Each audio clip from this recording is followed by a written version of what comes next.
بسم اللہ الرحمن الرحیم۔ السلام علیکم ناظرین، آپ میرا یوٹیوب چینل دیکھ رہے ہیں حقیقت پلس۔ بھارتی ہائی کورٹ میں لو جہاد کیس خارج، ہندو شدت پسندوں کو دھچکا۔ اس ویڈیو کی تفصیل میں جانے سے پہلے میں آپ کو لو جہاد کے بارے میں بتانا ضروری سمجھتا ہوں تاکہ آپ کو پتہ تو چلے کہ یہ لو جہاد کیا چیز ہے۔ بھارت میں ہندو لڑکیاں جب کسی مسلمان لڑکے سے شادی کرتی ہیں، جس لڑکے کو وہ پسند کرتی ہے یا جس سے ان کو پیار ہو جاتا ہے، تو ہندو لڑکیاں اسلام قبول کر لیتی ہیں، پھر مسلمان لڑکوں سے شادی کر لیتی ہیں، یعنی شادی کرنے سے قبل اسلام قبول کر لیتی ہیں اپنی مرضی سے۔ اب اس بات پر ہندو شدت پسند بہت زیادہ پریشان ہیں کہ یہ کیا ہو رہا ہے۔ ہندوؤں کا کہنا ہے کہ مسلمان ہماری لڑکیوں کو پیار کے جال میں پھنسا کر زبردستی مذہب تبدیل کرواتے ہیں اور شادی کر لیتے ہیں، جو کہ بالکل جھوٹ ہے۔ ہندوؤں کا یہ بھی کہنا ہے کہ مسلمان اپنی آبادی بڑھا رہے ہیں، مسلمان بھارت میں اسلامی قانون لانا چاہتے ہیں۔ اس کو ہندو لو جہاد کہتے ہیں کہ یہ مسلمانوں نے ہمارے اور ہماری لڑکیوں کے خلاف لو جہاد شروع کر رکھا ہے، جو کہ کسی صورت قابل قبول نہیں ہے۔ مسلمان دنیا کے کسی بھی کونے میں ہو، وہ اسلامی قانون تو لانا چاہتا ہے، اور ایک دن بھارت میں بھی اسلامی قانون نافذ ہوگا۔ اب میں آپ کو بتاتا ہوں کہ بھارتی لڑکیاں اسلام قبول کیوں کرتی ہیں۔ جتنی بھی پڑھی لکھی بھارتی لڑکیاں ہیں، جب ان کو کسی مسلمان لڑکے سے پیار ہوتا ہے تو ان کا چونکہ ہونے والا خاوند مسلمان ہوتا ہے تو وہ اسلام کے بارے میں ریسرچ شروع کر دیتی ہیں۔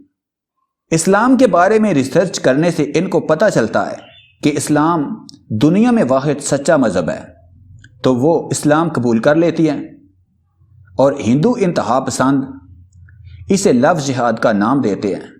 بھارت میں بین المذاہب شادیوں پر شروع ہونے والی بحث میں ہندو شدت پسندوں کو اس وقت شدید دھچکا لگا جب ایک ریاست کی اعلیٰ عدالت نے صرف شادی کے لیے تبدیلی مذہب کو ناقابل قبول قرار دیے جانے کے پچھلے عدالتی حکم کو مسترد کر دیا۔ الہ آباد ہائی کورٹ نے ایک مسلمان شخص کے خلاف دائر مقدمے میں یہ فیصلہ سنایا جس کی بیوی نے اس سے شادی کرنے سے پہلے اسلام قبول کیا تھا۔ یہ مقدمہ خاتون کے والدین نے کیا تھا۔ یہ ایسی نوعیت کا مقدمہ تھا جو مطلوبہ فیصلہ آنے کی صورت میں دائیں بازو کے ہندوؤں کے سازشی نظریے لو جہاد کی ایک مثال کے طور پر پیش کیا جا سکتا تھا۔ بھارت میں ہندوؤں کا دعویٰ ہے کہ مسلمان مرد لو جہاد کے ذریعے ہندو خواتین کو بہکاوے یا زبردستی شادی کے ذریعے اسلام قبول کرواتے ہیں۔ 2 ججوں پر مشتمل بینچ نے اپنا فیصلہ سناتے ہوئے کہا کہ ہم پریانکا اور سلامت انصاری کو ہندو اور مسلمان نہیں بلکہ ان 2 بالغ افراد کی حیثیت سے دیکھتے ہیں جو 1 سال سے زیادہ عرصے سے اپنی مرضی کے ساتھ اکٹھے پرسکون زندگی گزار رہے ہیں۔ ججوں نے مزید کہا کہ مذہب سے بالاتر ہو کر اپنی پسند کے کسی فرد کے ساتھ زندگی گزارنے کا حق انسانوں کی ذاتی آزادی کا بنیادی حق ہے۔ ذاتی تعلقات میں ایسی کوئی مداخلت دونوں افراد کے حق انتخابات کی آزادی میں ایک بڑی رکاوٹ ہوگی۔ ستمبر کے شروع میں اس عدالت کے سنگل جج بینچ نے ایک بین المذاہب جوڑے کی طرف سے دائر درخواست کو خارج کر دیا تھا جس میں انہوں نے دوسروں کے اپنی شادی شدہ زندگی میں مداخلت کرنے کے خلاف عدالتی مدد چاہی تھی۔ سنگل بینچ نے اپنے سابقہ فیصلے میں کہا تھا کہ صرف شادی کے لیے مذہب تبدیل کرنا اور فریقین کا مذہب اعتقاد رجحان کوئی اہمیت نہیں رکھتا، ناقابل قبول ہے، لیکن اس کے ساتھ ساتھ یہ فیصلہ شادی کے لیے مذہب کی تبدیلی کی عمومی صورتحال پر تبصرہ کرنے سے قاصر رہا۔ کہا گیا کہ یہ فیصلہ صرف ایک مخصوص کیس کو منسوخ کرنے تک محدود ہے جہاں کوئی جرم نہیں ہوا، کیونکہ 2 بالغ افراد ہمارے سامنے ہیں جو اپنی مرضی اور انتخاب سے 1 سال ہوا ساتھ رہ رہے ہیں۔ یہ حکم نامہ ایک اہم موڑ پر سامنے آیا ہے۔ الہ آباد ہائی کورٹ کے پچھلے فیصلے کے بعد متعدد ریاستوں میں حکمران ہندو قوم پرست جماعت بی جے پی کے وزرائے اعلیٰ نے اس فیصلے کو بنیاد بنا کر بین المذاہب شادی کے خلاف قوانین منظور کرنے کی بات کی تھی۔ بی جے پی کے زیر حکومت 5 ریاستوں نے نام نہاد لو جہاد کے خلاف نئی قانون سازی کرنے کا عزم کیا ہے۔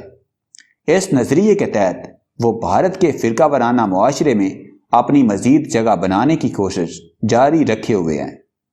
حالانکہ 2009، 2010، 2012 اور پھر دوبارہ 2014 میں جب بھی لو جہاد کے بارے میں سرکاری تحقیقات کا آغاز ہوا تو ایسی کسی مربوط سرگرمی کا کوئی ثبوت نہیں ملا۔